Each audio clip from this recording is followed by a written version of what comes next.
Wow, good morning, everybody. I'm going to hopefully get the sun in a way that you can still see me.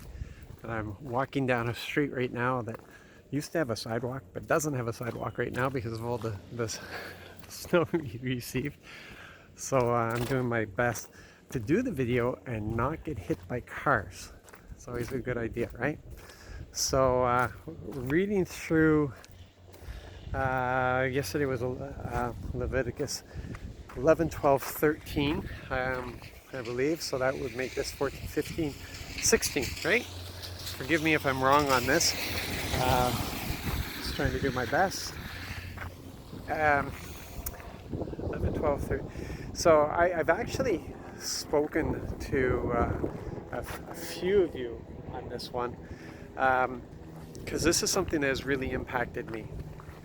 Yeah, as I've been reading through this and dealing with this, um, there's some things that just, when they happen, it's a paradigm shift that happens. It's something that takes place that,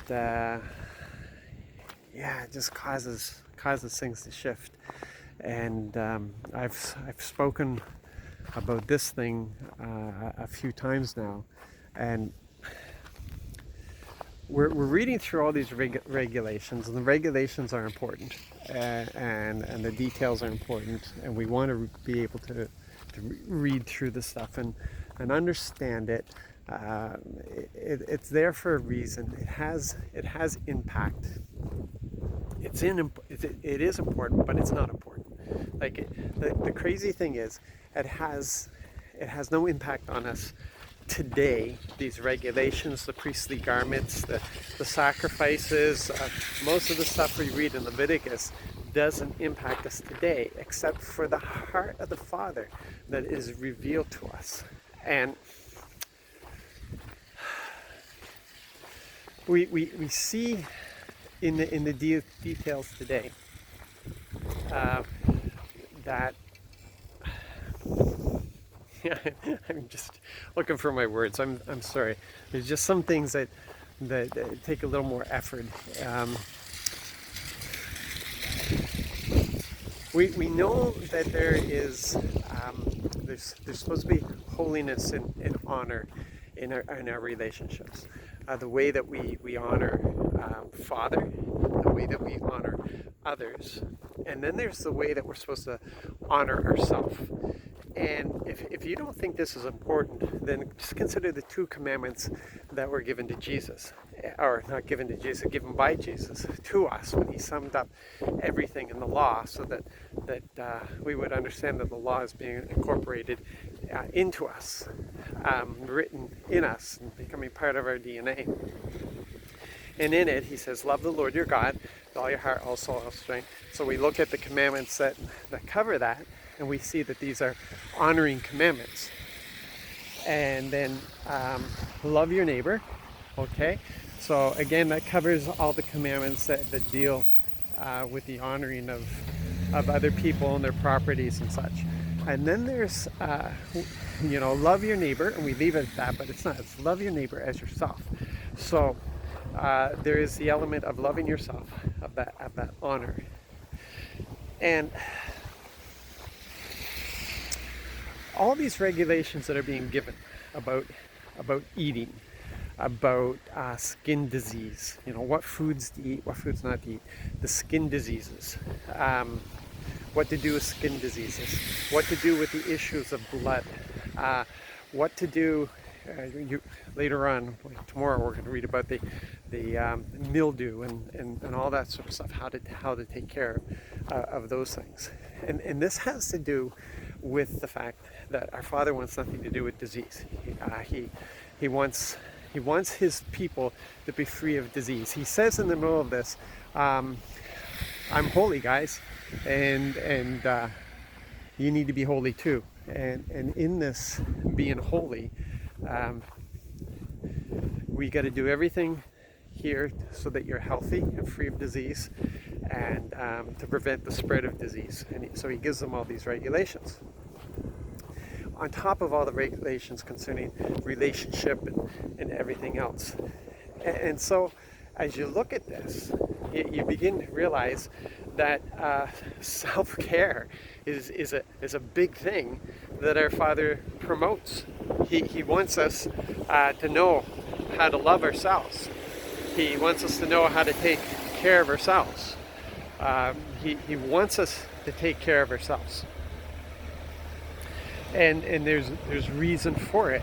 So this whole honoring of us, sorry for the truck, snow clearing and all that sort of stuff. So this whole thing about honoring ourselves, we have to take a serious look at this, because he is being serious about this. He is very serious about this. And so we look at this and, okay, stop and think, okay, we're triune. Just as there is a Trinity, we've been created in God's image, so we are triune, and we are comprised of body, spirit, and soul. And he's called us into balance. We have to balance these things. They all need our attention, and they're all important for different reasons. What we tend to do is we tend to emphasize one and neglect the others. But when we do that, we throw it all out of balance, and so it affects everything. So he is given regulations here, and we should understand this, that our health is important. So we honor ourselves by looking after our health. We honor our Father by looking after our health. Eating the proper food, getting the proper rest, exercising the body, because the body is designed to work and needs exercise. So we have that. There is the spirit, which we know, which is taken care of in our relationship with Jesus Christ. It's the place of communion. It's a place that's supposed to be we're supposed to be aware of and attuned to. And then there's the soul, which the soul is comprised of everything that makes us human. It has to do with our mental health and our emotional health. And we've been given authority over both our thoughts and our emotions. We have the authority. Sometimes we see ourselves as victims, but not every thought that we have is ours. And there are invading thoughts that come in. And we have authority to take those things captive. The word tells us that. We can take those things captive. But often we don't, because we're not disciplined in thinking. We don't discipline ourselves in thinking at all. We're not disciplined in our emotions. These things, we just allow them to run amok. And when they run amok, they take us captive. And that's not balance. They're supposed to be disciplined in our thinking. So we think what Father thinks. And emotions are really good. But if they're not disciplined, then emotions can destroy us, and you guys know that.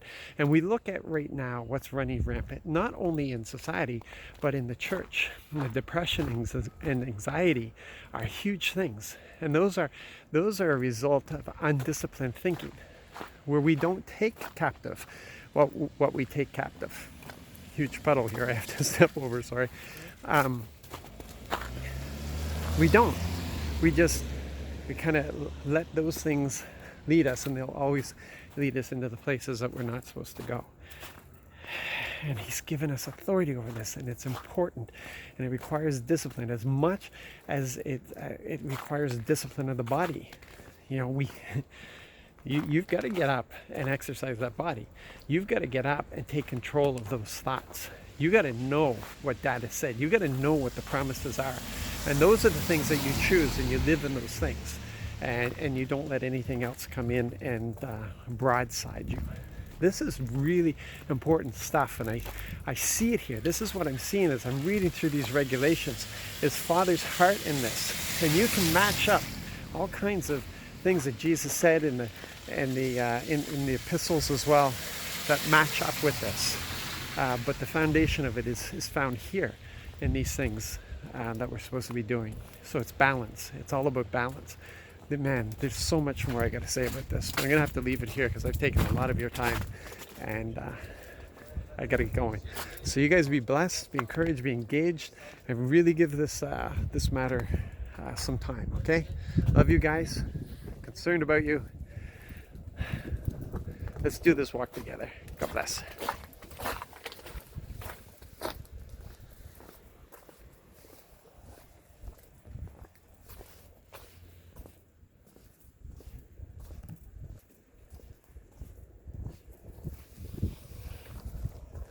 Just a second, I'll turn. You guys are just laughing at me, aren't you? It's for some reason it's trying to zoom. I don't know why it's trying to zoom. Yeah, I don't know what's going on here.